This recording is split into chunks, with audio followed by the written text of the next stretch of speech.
విన్నమ్మా ఏం చేస్తున్నావు? అలసందలతో టిక్కీలు చేస్తున్నా. ఇదిగో చాలా హెల్దీ రెసిపీ అన్నమాట. ఈ అలసందలు నానబెట్టేసుకున్నాను మార్నింగ్.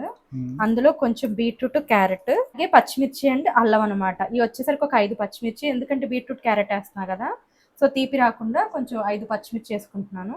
సో ఇవన్నీ వేసి మిక్సీ పట్టేసుకోవడమే. హాఫ్ వేద్దాము, 2 టైమ్స్ పడదాం.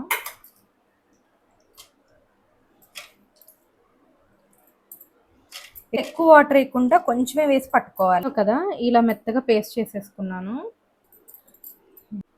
ఇలా గ్రైండ్ చేసేసుకున్నాను కదా, ఇందులో కొంచెం జీలకర్ర యాడ్ చేస్తున్నాను, అలాగే సాల్ట్. ఈ సాల్ట్ మనం గ్రైండ్ చేసేటప్పుడు కూడా వేసేసుకోవచ్చు. కొంచెం టేస్టీగా ఉండడం కోసం గరం మసాలా వేస్తున్నాను. బాగా మిక్స్ చేసేసుకుని ఉప్పు సరిపోయిందో లేదో చూసుకోవాలి.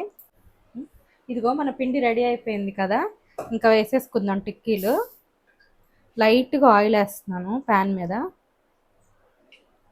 ఈవెన్గా ఇలా స్ప్రెడ్ చేసేసుకోవడమే ఆయిల్. సో ప్యాన్ హీట్ అయ్యింది, ఇలా ప్యాన్ మీద ఇలా పెట్టేసుకోవడమే టిక్కీలు. ఆయిల్ చాలా తక్కువ, టేస్ట్ మాత్రం చాలా యమ్మీగా ఉంటాయి. బీట్రూట్ క్యారెట్ తినని పిల్లలు ఉంటారు కదా, వాళ్ళకి ఇలా చేసి పెడితే ఈవినింగ్ స్నాక్ లాగా మంచిగా తినేస్తారు. చాలా హెల్దీ కూడా. స్టవ్ లో ఫ్లేమ్లో పెట్టేసి ఇలా మూత పెట్టేస్తున్నాను. మంచిగా వేగుతాయి, ఉడుకుతాయి కూడా. ఒక 5 మినిట్స్కి చూస్తే మంచిగా ఒకవైపు అయిపోతాయి.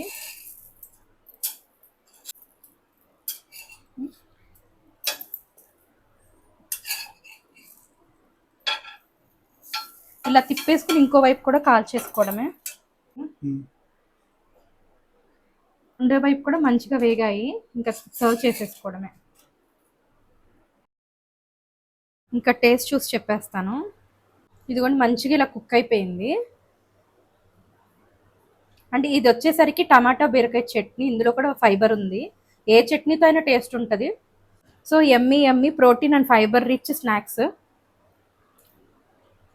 చాలా బాగుంది, సూపర్ బుజ్జి.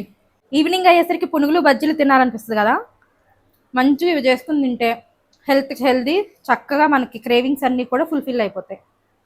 మీరు ఈ రెసిపీ ట్రై చేసి ఎలా ఉందో నాకు తప్పకుండా కమెంట్ చేయండి.